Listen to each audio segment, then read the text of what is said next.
खबर धनबाद से। काको से लेकर योगेश्वर मोड़ तक ऐसा जमीन का खेल चल रहा है जहां जमीन लेना मुश्किलों को दावत दे सकता है। तो अगर आप यहां जमीन लेने की सोच रहे हैं तो 5 बार सोच लीजिएगा। अवैध प्लॉटिंग का ऐसा कोई कोना नहीं बचा जहां फणी, नाम रखिए, याद रखिएगा, फणी के सिंडिकेट ने अपनी अंधी कमाई के पैर न पसारे हो। गरीब और सीधे साधे किसानों को पैसों का लालच देकर उनकी पुश्तैनी जमीन अपने नाम लिखवाना और फिर उस पर अवैध धंधा करना ही इस फणी नामक शख्स का असली चेहरा है। रेरा यानी रियल एस्टेट रेगुलेटरी अथॉरिटी के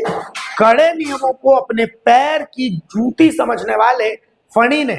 काको योगेश्वर मोड़ इलाके की टाउन की पूरी व्यवस्था को बिल्कुल मजाक बना करके रख दिया। पूरा मसला ये आपको हम बताएंगे। पहले खुद के नाम ये रजिस्ट्री करवाते हैं और फिर बिना सरकारी नक्शे के जनता को फंसा देना। ये फणी का वो चक्रव्यूह है जिसमें कतरास की जनता की गाढ़ी कमाई दम तोड़ती जा रही है, दम तोड़ती जा रही है, दम तोड़ती जा रही है और दम तोड़ती ही चली जा रही है। धनबाद के कतरास क्षेत्र के अंतर्गत 8 लेन के आसपास काको और योगेश्वर मोड़ इलाके में इन दिनों जमीन दलाली और अवैध प्लॉटिंग का एक ऐसा शातिर और संगठित सिंडिकेट सक्रिय है जिसके केंद्र में इस वक्त कई नाम गूंज रहे हैं। इसमें से एक नाम है फणी।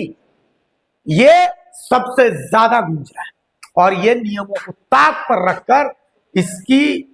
मनी यानी अंधी कमाई की धमक पूरे काको क्षेत्र के जमीन बाजार में साफ महसूस की जा सकती है। इस पूरे काले खेल का पहला दांव ये होता है कि फणी सबसे पहले इस इलाके के सीधे साधे ग्रामीण या गरीब मूल भूस्वामियों को अपने जाल में फंसाता है और उनकी पूरी की पूरी जमीन का सौदा करके उसे सीधे अपने खुद के नाम पर रजिस्ट्री करवा लेते हैं,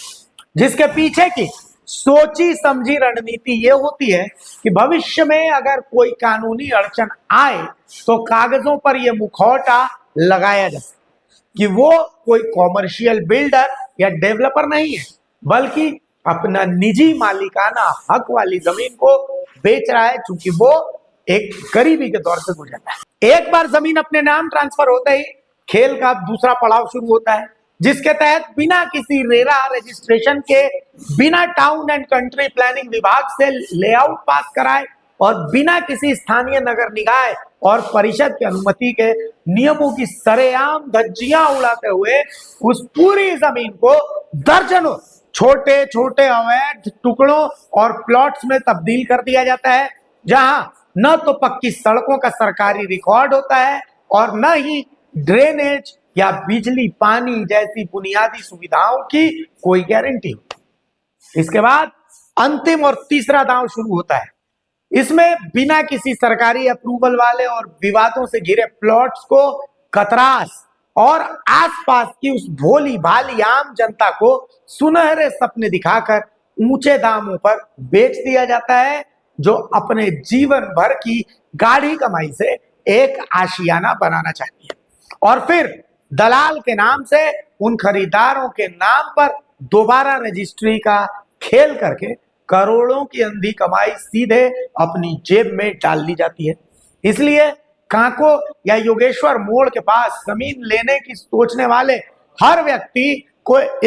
इस चमक दमक और सस्ते विज्ञापनों के झांसे में आने से पहले 10 बार सोचना चाहिए और केवल दलाल के नाम की रजिस्ट्री देखकर धोखा खाने के बजाय उससे रेरा का वैध रजिस्ट्रेशन नंबर, टाउन प्लानिंग का स्वीकृत सरकारी नक्शा और जमीन का दाखिल खारिज यानी म्यूटेशन रिकॉर्ड जरूर मांगना चाहिए।